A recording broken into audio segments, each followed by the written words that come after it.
Hello, everybody, and welcome to my NFL weekly predictions for week number 12. Just want to say last week was an abomination the way I picked at 6 and 8. I don't know how I did on here.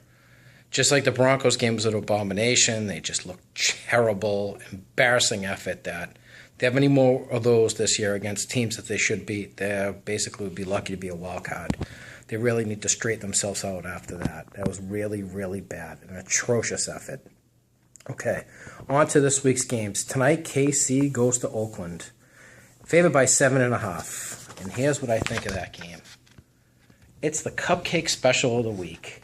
Kansas City minus 7.5. I predict they'll win 27-10. Cupcake, see?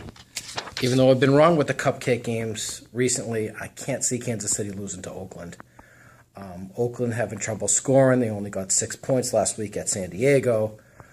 Kansas City is playing really well. They're 7-3 tied with the Broncos for first place in the AFC West. Jamal Charles had a wonderful game last week. Their defense is making stops, causing turnovers. I just don't see them losing to Oakland. And as I've been wrong on some of the cupcake games, it'll help the Broncos out if they lose outright. Don't win and not cover KC. But honestly, I can't see them beating Oakland. Oakland's horrible. On to some of the other games now. The Broncos game, Denver minus 7.5 at home against Miami. I fully expect the Broncos to respond at home after having this bad stretch on the road when they lost to New England, beat a bad Oakland team, and lost to St. Louis. Miami's not a great road team. I know they've had a decent year at 6-4. I think Denver will get back on track, even though Manning looked awful last week. It looked like his arm was weak. His balls were fluttering, coming out like helicopters at times. It made me nervous that that's the case. They're not going anywhere if he doesn't at least look a little bit better than that. I'm still not sure how far they're going to go because right now the Patriots look head and shoulders above everybody. And if any one of my followers doesn't like that, too bad, because guess what? It's true. Don't put on orange and blue glasses and pretend everything is okay, because it's not. There's plenty of time to straighten it out, but right now New England's better than you, Arizona's better than you, etc. Green Bay's better than you. At the best, the Broncos are fourth in the league. I don't even know. That could be debatable as well. Who knows? But for right now, I think they'll bounce back next week, win 28-17 over Miami. I think with Julius Thomas coming back, hopefully. And I'd like to see them try to run the ball. They need more balance. When you throw, you always get yourself in trouble. Throwing more, obviously, yes, but you'd like at least a 60-40 balance, not a 90-10 like last week's game was, or 85-15. It was pretty bad. On to some of the other games. Here we go. The Patriots here playing Detroit, favored by 6.5. Detroit is the best defense in the league, giving up 15 points a game. New England has the best offense in the league, scoring about 33 points a game. Who would have thought that 6 weeks ago? The demise of Tom Brady did not happen. People who said that, I thought he was slipping a little bit, but I didn't think he was going to become Rex Grossman or Tim Tebow. He wasn't that bad like some people said, but he looks absolutely fine. Detroit has trouble scoring, and they have a good defense. I think Detroit would have a really hard time winning this game, even though they can stop Brady somewhat more than most teams. I think they will. They'll hold him to the lowest points that the Patriots have scored in quite a while, 24. But I think Detroit with their weak offense. And the Patriots' very good defense, especially led by Revis, 24-13. Next game, bounce back game for the Colts. The Colts are favored by 13.5 points at home over Jacksonville. I think Jacksonville will have a really hard time in this game. The Colts smoked them earlier this year. I think it was 44-6. I don't think it'll be that bad, but I think Andrew Luck gets back on track. T.Y. Hilton, Reggie Wayne, and Trent Richardson, 38-23 over the Jaguars.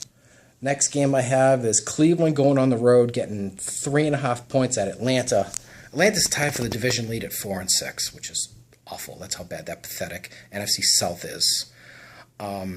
I think Cleveland will bounce back this week. They have a good defense. They're getting Josh Gordon back. That's a huge upgrade at receiver than anything they've had all year. Hoyer's been steady most of the season, even though he had a bad week last week. I like Cleveland to win this game 20-17 because I don't think Atlanta's very good. I don't care if the game's in the road. Next game, Green Bay's favored by 9.5 at Minnesota.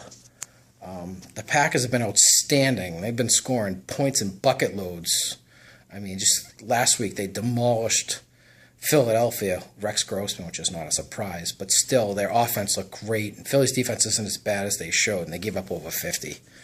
I think Minnesota will struggle against the Packers at home. Rodgers will hit Randall Cobb, Jordy Nelson, they'll run the ball, etc. Stacy. I think that Green Bay, Eddie Lacy, sorry, Stacy's on the Rams. Sorry about that. Green Bay 31, Minnesota 10. Next game has Dallas going to the Meadowlands, or whatever the hell it's called now, MetLife Stadium. Favored by 3.5 points on Sunday night. Having a week off, the Cowboys are 7-3, going against the 3-7 Giants, who look really bad. Eli threw 5 picks last week, pretty awful. I think the Cowboys, having time off, will play very well. They'll be able to run the ball like they've been doing all year long with DeMarco Murray. You still have Dez Bryant, one of the top in the league receivers. Terrence Williams on the outside, and Witten at tight end. I like the Cowboys to win 27-16. Cincinnati travels to Houston. Cincinnati 6-3-1. Houston's 5-5. The Bengals are getting 1.5. I know the Bengals have been an inconsistent team, but I still don't trust Ryan Mallett against Cincinnati's defense, which I think is pretty good. Did a very good job against Drew Brees last week. I know Cincinnati can scare you at times, but they look like they got their act together a little bit. I think they'll be able to beat Houston in a very tightly contested game. Houston 24, Cincinnati 23. Next game I have is St. Louis traveling to San Diego. St. Louis is getting 4.5. Philip Rivers looks like he's hurt. He was struggling against the Raiders last week. He looked like his shoulder was hurting, or his ribs were hurting, and he got banged on the knee. He was really struggling. He was gutting it out, which I give him a lot of credit. St. Louis has one of the better defensive fronts in the league, as Manning saw last week with the confusion he caused. I think St. Louis will cause some confusion, but I think they'll still lose on a tight game, which they'll cover in because they get 4.5. San Diego 24, St. Louis 23.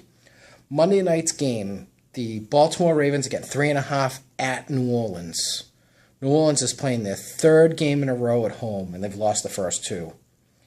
I think they're going to lose the 3 because they're 4-6, and absolutely, I think they suck this year, personally. Very overrated team who can't stop anybody, and Drew Brees doesn't look right. Baltimore has a better defense. They had a bye week this week. I think Baltimore's going to go in there and beat them 24-20. Flacco's played decent. I just think Baltimore's a better team. So that's my opinion. I think the Saints are really bad. All right, hope everybody does well with their picks this week. Root for your team. Go Chiefs tonight, winning the Cupcake Special. Go Broncos, and everyone have a good night. Thank you.